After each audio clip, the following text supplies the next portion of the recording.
Kanalıma ve mutfağıma hoş geldiniz. Bugünkü böreğimi kabak, patates ve soğanla yapacağım. Kırmızı kabak bu. Şöyle 2 dilim kabak aldım. Burada kullandığım unlar farklı. Ben beyaz un kullanmadığım için farklı unlar kullanacağım. Pirinç unu, yulaf unu, mısır unu ve karabuğday unu. 2 tane yumurta. Süt katacağım. Biraz da yağ katacağım. Sütümü şöyle küçük bir çay bardağı kullanacağım. Yağımı da yine bunun yarısı kadar, yarısından daha az kullanacağım. Tepsim bu. Bu tepsiye göre ayarlayacağım bütün ölçüleri. Bir tane de kabartma tozum var.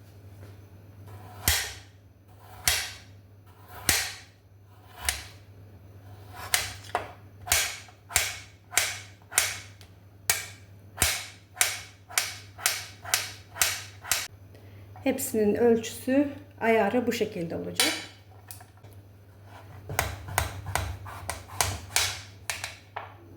Kabakların şu yeşil kısımlarını biraz daha derin alabilirsiniz.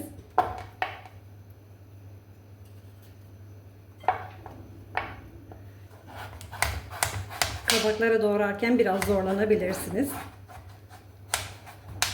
Ama merak etmeyin, içinde pişiyor. Bunları da yine patates gibi küçük küçük doğrayacağım.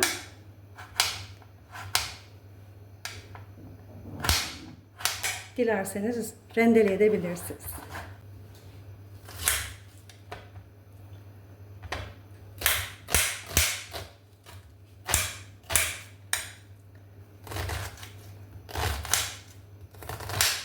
Küçük bir demet dereotu ve küçük bir demet de maydanoz.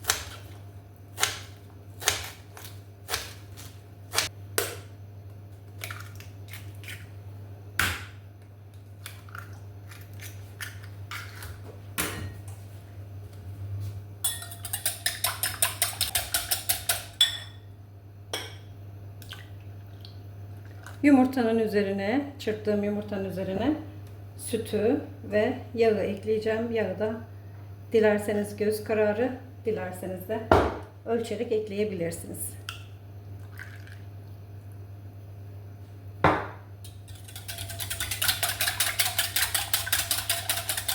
Sıvıları karıştırdım.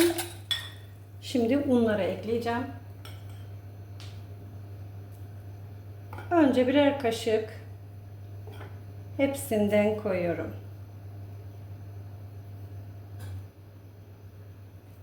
Pirinç unu, yulaf unu, mısır unu, karabuğday unu. Ve kabartma tozumu ekliyorum.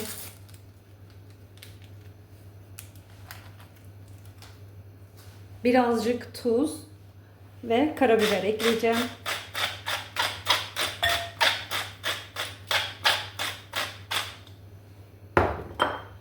Peynir de ekleyeceğim için tuzu ona göre ekleyebilirsiniz.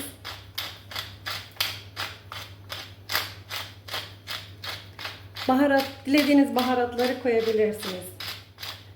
Burada özgürsünüz. Ben biraz da şöyle zerdeçal ekleyeceğim. Bir tatlı kaşığı da zerdeçal. Birazcık sirke. Sirkeyi de yine böyle göz kararı ekleyebilirim ama sizler için ölçmek istiyorum. Şöyle 2 yemek kaşığı veya da 3 yemek kaşığı koyabilirsiniz. Sirkeden korkmayın. Alıç sirkesi doğal ev yapımı. Hepsini karıştırıyorum.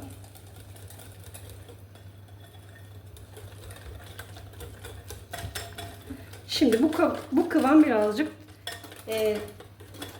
duru oldu. Biraz daha birer kaşık daha ekleyeceğim. Bu sefer daha az pirinç unu, şöyle dolu yulaf, mısır ve karabuğday unu ekliyorum. Eğer ki kıvamınız bu şekildeyse biraz daha karabuğday unu ekleyebilirsiniz. Şöyle bir kaşık daha karabuğday yeterli olacak. Eğer hamurunuz katı olursa böreğiniz böyle sert olur. Hamurunuz böyle yumuşak olursa yaptığınız börek kek kıvamında olur. Biraz peynir ovacağım elimle. Bu dilediğiniz peynir olabilir. Ben beyaz peynir kullandım.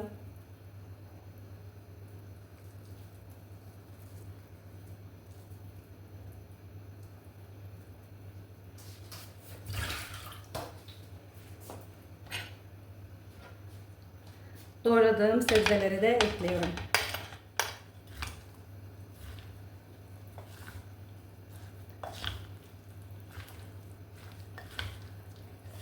Glutensiz besleniyorsanız eğer bu tarif tam da size göre olacak. Çünkü içerisinde beyaz un yok. Ve karışımı tepsiye ekliyorum.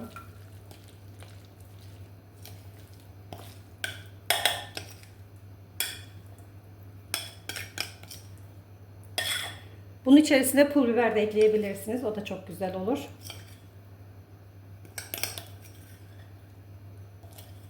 Evet.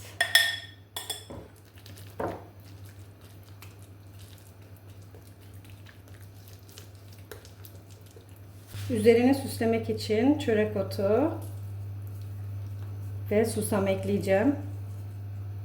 Siz dilediğiniz şeylerden kullanabilirsiniz. İsterseniz sadece çörek otu, isterseniz sadece susam da kullanabilirsiniz. Şöyle bolca susam ekledim ve fırına veriyorum. 180 derecede altı üst ama fanlı fırında 40 dakika pişireceğim. Yavaş yavaş pişmesi gerekiyor. Orta gözün bir altında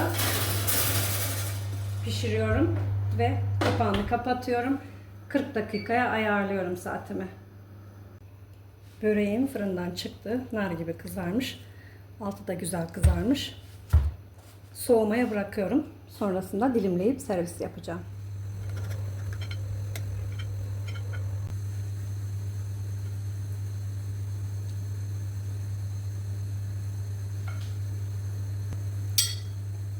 İster kahvaltılarınızda, ister çay saatlerinizde glutensiz böreğiniz hazır.